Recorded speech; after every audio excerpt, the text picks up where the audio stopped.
माझं नाव नीलम विजय चव्हाण. तुम्हाला थंबनेलवरून समजलंच असेल की हा माझा फर्स्ट ब्लॉग आहे. मला जर माझे छंद विचाराल तर मला मेहंदी काढायला आवडते, रांगोळी काढायला आवडते, नवनवीन ठिकाणी फिरायला आवडते. मी आणि माझं कुटुंब, माझ्या मिस्टरांची नोकरी असल्याकारणाने आम्ही सध्या महाराष्ट्रातील गडचिरोली हे जे ठिकाण आहे या ठिकाणी राहतो. गडचिरोली हा जो जिल्हा आहे हा महाराष्ट्राच्या पूर्वेला येतो. नागपूरपासून जर गडचिरोलीला जर यायचं असेल तर किमान साधारण बसने 3.5 ते 4 तास लागतात. भारतातील जगप्रसिद्ध हे जे अयोध्येचं राम मंदिर आहे, त्या अयोध्येच्या राम मंदिरासाठी लागणारं जे सागवानाचं लाकूड होतं ते सुद्धा गडचिरोलीपासून 120 किलोमीटर अंतरावर आलापल्ली हे जे ठिकाण आहे त्या ठिकाणावरून नेण्यात आलेलं होतं. माझ्या मिस्टरांची पोस्टिंग आलापल्लीमध्ये होती, तिथे सुद्धा आम्ही काही काळ व्यतीत केलेला होता.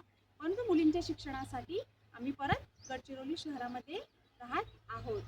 त्यानंतर जगभरातील बाबा आमटे यांचा जगप्रसिद्ध लोकबिरादरी जो प्रकल्प आहे तो सुद्धा गडचिरोली जिल्ह्यातील भामरागड हा जो तालुका आहे त्या भामरागड तालुक्यातील हेमलकसा या ठिकाणी आम्ही सध्या गडचिरोली या शहरामध्ये राहत असून सुद्धा आपल्याकडे जसं पुणे मुंबई या ठिकाणी शहरामध्ये जसं प्रदूषण आणि तिथलं जसं वातावरण असतं तसं इथे वातावरण नसून शहरामध्ये राहून सुद्धा ग्रामीण भाग, तिथली संस्कृती, नैसर्गिक वातावरण या सगळ्यांचा फील आपल्याला गडचिरोली शहरामध्ये येतो.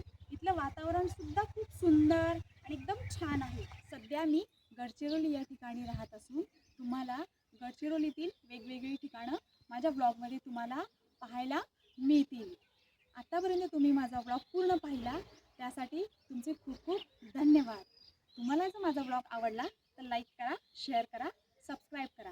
चला आता भेटू मग नेक्स्ट ब्लॉगमध्ये. तोपर्यंत चलो बाय बाय.